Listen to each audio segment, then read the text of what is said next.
Quando William completou 1 ano e meio, Débora percebeu que o filho não se desenvolvia mais. A mudança nas atitudes dele foi tão brusca que os médicos não conseguiam chegar a um diagnóstico preciso. Até 1 ano e meio, o William ele era de um jeito, né? Era uma criança que respondia a tudo, né? Interagia a tudo. Eu falo que o meu filho dormiu de um jeito e acordou de outro. O pediatra nunca suspeitou de nada e a neurologista infantil queria fechar o diagnóstico, mas a psiquiatra não queria fechar o diagnóstico. Então, eu fiquei 2 anos na luta até que foi fechado o diagnóstico. Já no caso de Pedro, o diagnóstico foi menos demorado. A mãe procurou os médicos quando teve certeza que o filho era diferente. Quando o Pedro tinha 10 meses, ele começou a andar. E quando ele começou a andar, ele não falava nada. E ele era muito ativo. Ele andou muito rápido, ele subia em tudo. E a gente já achava que ele era uma pessoa muito diferente. Aí eu levei ele primeiro no otorrino, que problema de fala pode estar associado à audição, né? Aí esse otorrino mandou a gente para uma psicóloga, ela que deu o diagnóstico de autismo. Uma notícia difícil de receber e que muda toda a rotina da casa. Na época eu fiquei desesperada, assim, eu perdi o meu chão. Foi uma fase assim bem delicada, porque eu enterrei o filho que eu tinha planejado e aceitei o que a vida estava me dando. Antes a minha vida, o meu trabalho, né, estava tudo em primeiro lugar. E hoje não. Hoje o William vem em primeiro lugar em tudo e abrir mão do trabalho, de passeios, abrir mão da minha vida em geral. Hoje, o William está em primeiro lugar para mim. Quando eu descobri que o Pedro era autista, a primeira coisa que eu pensei, meu emprego vai rolar. Porque ninguém quer ter uma mãe de autista de carteira assinada. A gente falta muito, a gente precisa de horários especiais, né? Todo o meu tempo disponível era para o Pedro, né? E a minha família, todo mundo começou a reclamar, eu não tinha mais amigos, eu não conseguia manter essas rotinas sociais, né? Porque o Pedro demandava ficar com ele o tempo inteiro. Eu não conseguia ter empregada porque as empregadas não davam conta.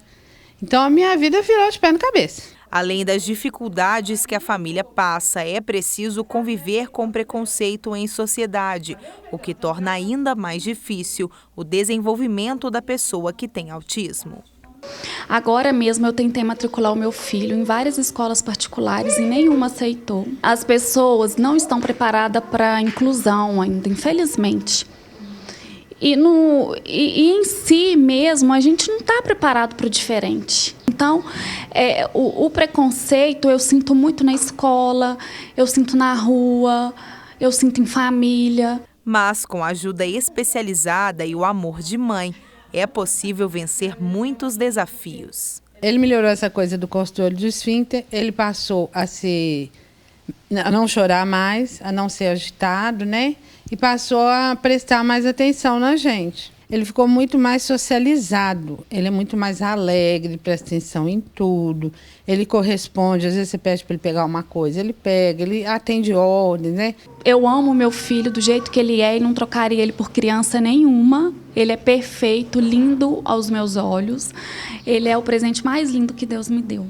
Vamos começar dizendo o que é o autismo, doutora? Olha, o autismo é uma alteração do neurodesenvolvimento que traz prejuízo principalmente na interação, na comunicação social e no comportamento das crianças. Ele tem um fundo orgânico ou emocional? Olha, isso aí é muito interessante. Antes achava que o autismo era uma questão só psicológica. Achava-se que as mães é que não conversavam com os filhos dentro do útero, que as mães não imaginavam como seria o filho. Então a gente falava que eram as mães geladeiras. A partir da década de 70, a gente sabe que tem uma alteração genética. Existem genes, são vários, que são responsáveis pelo autismo. E o que causa isso? Isso é na formação mesmo da pessoa? Hoje chegou a essa conclusão? Olha, então você já nasce com uma predisposição genética a ter a doença. Ok. E aí os fatores ambientais, principalmente, questiona-se poluentes, questionam-se viroses, trauma obstétrico, esse tipo de fatores ambientais podem lesar o cérebro e com a questão genética aparece o autismo. Não imaginava. Traumas obstétricos no momento do parto, isso pode acontecer? Exatamente, uma dificuldade de oxigenação cerebral, ou mesmo a microcefalia, a questão se você já tem uma predisposição genética, e aí a doença é manifestada. Até chega a pergunta aqui se os pais, eles têm culpa do autismo do filho. Não, de jeito nenhum. Igual, por exemplo, né, se eu tenho olho verde e meu filho nasce com olho verde, é uma questão genética, isso me dá culpa? Não. Não. A gente sente culpa dos defeitos, mas nenhum pai tem culpa, não. Isso aí é uma questão orgânica. Não é a gente que provoca o autismo, a criança já vem autista. Ela comentou ali na entrevista, doutora, que depois de 1 ano que houve uma mudança, o autismo pode ser detectado dentro do ventre da mãe ou a partir de qual idade que se percebe? Porque ela falou, de repente eu descobri que eu tinha um outro filho. A questão é o seguinte, o autismo, ele é diagnosticado até os 3 anos de idade. Até os 3 anos? Mas acontece que as modificações ou os atrasos no desenvolvimento são bem pequenos e a pessoa não vê percebendo. Realmente é difícil às vezes detectar? Tem um atraso na fala, um atraso no contato com as outras crianças e aí é difícil. Um menino não vira autista da noite para o dia. Provavelmente esses atrasos não foram percebidos, a gravidade deles, porque às vezes um atraso numa coisa é no desenvolvimento da fala, outra coisa no olhar, e isso somando, daí que fala poligênico, tem um atraso global. E existem níveis de autismo? Tipo moderado, nível, eu não sei como seriam os nomes, mas existe, doutora? É o leve, moderado e grave. Certo. E quais seriam as características dele, assim, desses níveis, né? Por exemplo, a gente sabe que o autismo, os prejuízos do grave são muito severos. Assemelha-se, inclusive, a um quadro de deficiência mental. Certo. O autismo leve é um autismo que durante muito tempo não se percebe. Às vezes isso é só na questão escolar, na dificuldade de contato com as outras crianças que percebe que tem alguma coisa alterada. E qual seria o mais leve, moderado e grave? E grave. Quais seriam as características do autista que está no nível grave? Grave. Normalmente não tem comunicação social. Não fala. É como se falasse, ele vive no mundo dele.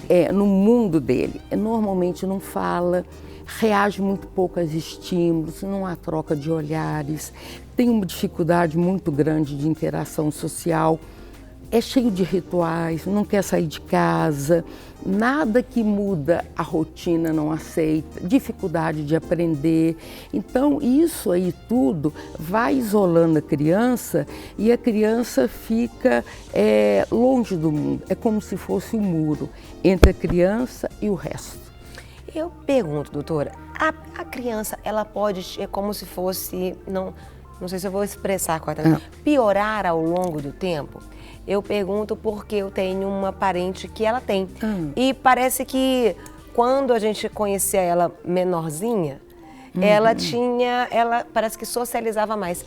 Hoje ela socializa menos. Isso pode aumentar? O que pode levar a isso? Olha, por isso que a gente tem que fazer a intervenção precoce. A socialização, os tratamentos, principalmente de fono, o tratamento da interação social, porque se eu deixo uma criança que tem toda uma dificuldade, um atraso, e não estimula essa criança, então ela vai ficando cada vez mais isolada e vai piorando todas essas deficiências que ela tem. Como que deve ser a abordagem escolar? Porque eu pergunto, aquela mãe, ela teve uma fala, que até a gente estava aqui, ela falou, eu enterrei meu filho.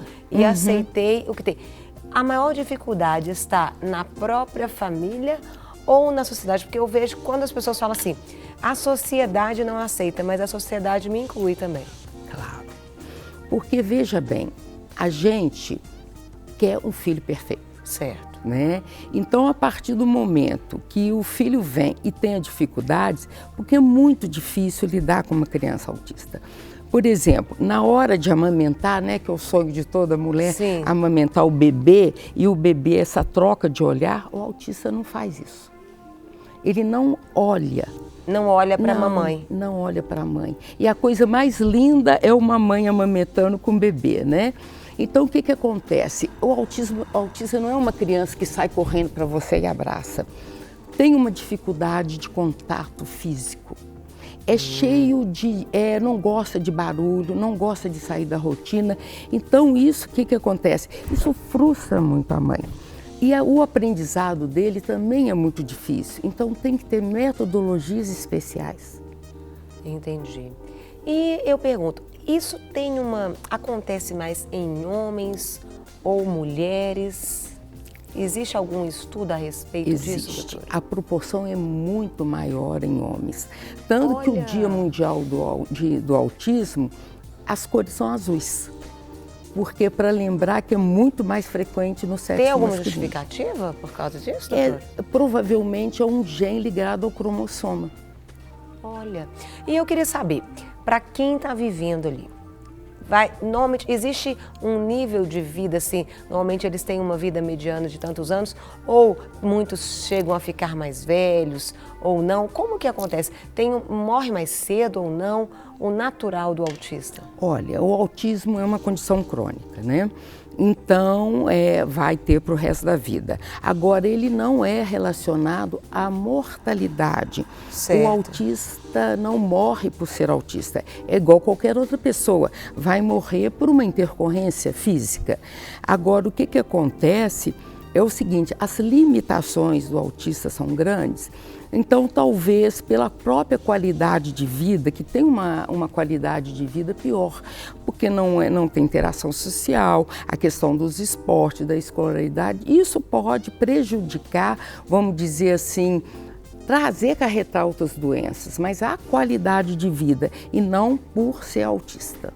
Aproveite aí, tire as suas dúvidas, estamos falando sobre autismo e você pode mandar sua pergunta aqui no 984029756, nosso WhatsApp. Chegou até uma mensagem para a senhora, parabéns pela escolha do tema sobre autismo. É o senhor usando a instrumentalidade da doutora Ana para nos orientar com amor. Uma doença que exige muitas informações, um universo frio e complexo para a interação social. Que bom, né? É bom a gente poder estar ajudando um ao outro. Com certeza. E eu fico pensando, com relação ao autismo, aquelas etapas da criança, por exemplo, a questão da sexualidade. Como fica a questão da sexualidade para o autismo? Olha, vamos ver. Por exemplo, um adolescente... O adolescente, como que fica a libido? Como funciona isso para ele? Porque tem muita mãe nos assistindo e às vezes como lidar também com isso? Certo. Ou então, se isso dá uma amenizada ou não? Não dá. Porque igual que eu falei, ele tem o desenvolvimento orgânico em termos das pulsões sexuais, da questão... todos os impulsos são normais, embora uma criança mais agressiva. Mas vamos ver a questão sexual. Se eu não consigo estabelecer contato, se eu não consigo me comunicar com o outro, a minha vida afetiva vai ficando difícil. Então, um adolescente, imagina um adolescente que não consegue se comunicar, um adolescente que tem dificuldade de contato físico. Então, isso aí prejudica muito a vida afetiva e, consequentemente, a vida sexual da criança autista. Mas em termos da sexualidade, das pulsões... É aguçada? Não. É igual que seria um adolescente não portador de autismo. Essa questão Entendi. Não tem. Só se for, por exemplo, um comprometimento muito grande, que aí já altera a questão da percepção, a questão dos impulsos, não controlar os instintos, aí nós teremos uma sexualidade exacerbada, mas no autista leve e moderado, não. A gente recebeu aqui uma mensagem no WhatsApp da Joelma e François, de Nova Friburgo. Minha filha tem a síndrome de Down. Ela não gosta de sair de casa, brinca muito pouco com outras crianças. Ela quer saber o seguinte, se essa criança isso faz parte da síndrome, ou se ela também pode ter o autismo. A criança que tem síndrome de Down, ela também pode ser autista, doutora? Pode, é o que a gente chama de comorbidade, é uma doença que vem junto com a outra. Não é frequente síndrome de Down ter a comorbidade com autismo, é mais frequente você ter autismo e epilepsia, autismo e déficit de atenção, mas o comportamento da criança portadora de Down pode ser um comportamento parecido com o autismo, não necessariamente ter o autismo associado. Tenho a pergunta, bom dia, muito feliz em todos os dias ter informações preciosas e concretas. Que bom! A paz do Senhor, a paz para vocês também. Minha pergunta é, déficit de atenção e síndrome de autismo mais brando, é síndrome de autismo mais brando? O déficit de atenção? E qual é a idade que pode iniciar o tratamento para o autismo? Olha, déficit de atenção é completamente diferente do autismo. Entendi. O déficit de atenção é caracterizado pela desatenção, a hiperatividade e a impulsividade. E a desatenção é estar no mundo da lua, é não prestar atenção. É diferente do autista que está no mundo dele, ele não interage com ninguém. Por exemplo, a criança com déficit de atenção, ela olha para tudo quanto é lado, ela não fixa o olhar, tudo. O autismo, muito pelo contrário. Se ele está com um brinquedo, a rodinha, ele mexe com a rodinha do carrinho. Ele, às vezes, fica horas e horas fazendo a mesma coisa. A criança com déficit de atenção, não. Agora, pode ser que a criança autista tenha também um déficit de atenção. Tá? Então, além do autismo, ele está no mundo dele, ele pode ter uma dificuldade de prestar atenção, de fixar a atenção. Porque o déficit de atenção é focar, é fora de foco. Né? Você não foca, você foca em tudo, menos naquilo que precisa. Entendi. O autista, ele já normalmente foca. Exatamente. Agora a gente tem autista hiperativo. Uau! Tem uma mãe aqui que ela diz o seguinte, bom dia, meu nome é Bianca da Costa, tenho um filho autista, ele já tem 11 anos e ela descobriu há 2 anos, ou seja, ele tinha 9 anos. Essa parte da sexualidade tem sido muito difícil, ela compartilhou. Porque provavelmente, Bianca, né? Isso. O menino dela tem um autismo do grau leve. Então, os prejuízos que ele teve até essa idade foram muito poucos. E aí, entrando na adolescência, né, justamente com a questão hormonal e toda a dificuldade de interação social, o comportamento dele teve esse agravamento. Eu pergunto para a senhora, essa mudança tem alguma coisa a ver, por exemplo, a alimentação, a atividade física é importante para quem tem autismo? O tipo de alimentação é diferenciada? Explica pra gente. Olha, antes, né, teve uma corrente que falava que não podia comer açúcar, os aditivos conservantes. Ai, me falaram isso. Nós trouxemos uma mãe e ela falou que o menino dela, quando ele comia açúcar, parece que ele ficava mais agitado. O que a gente sabe é que o açúcar agita mais as crianças mesmo. Sim. E não se deve comer alimentos com muitos aditivos e tudo. Mas não foi comprovado cientificamente que isso causa autismo, tá? Agora, alimentação equilibrada e exercício físico, isso é para todo mundo, né? O autista também deve fazer. Exatamente, não é só para criança autista. Então, a alimentação não interfere. O que a gente sabe que o apetite do autista, a questão aí da alimentação é mais complicada. Ele, às vezes, só come arroz com feijão, não aceita outro alimento.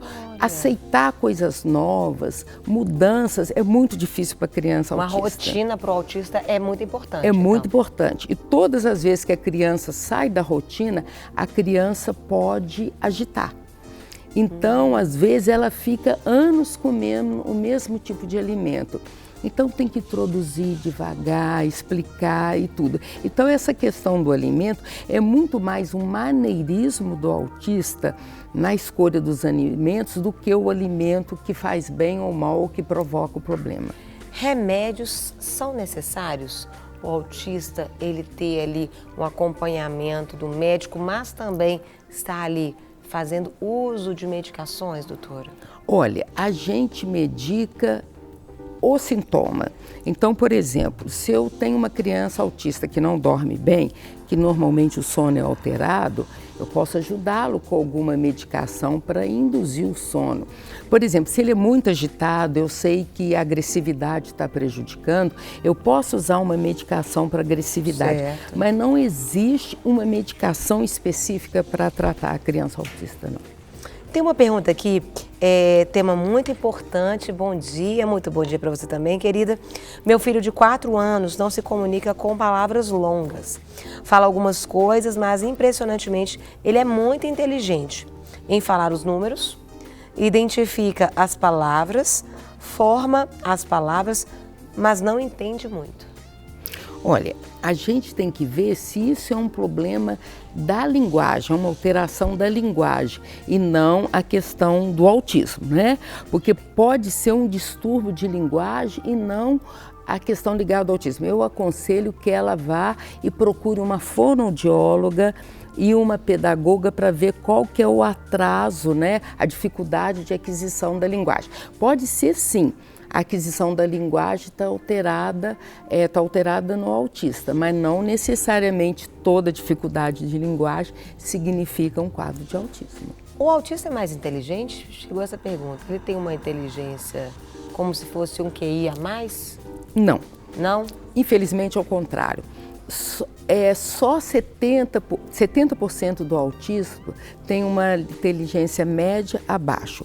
Só 30% que tem uma inteligência maior elevada, que normalmente é o que a gente chama de síndrome de Asperger. Meu sobrinho é autista, está com 13 anos e age como uma criança de 4 anos, muito agitado.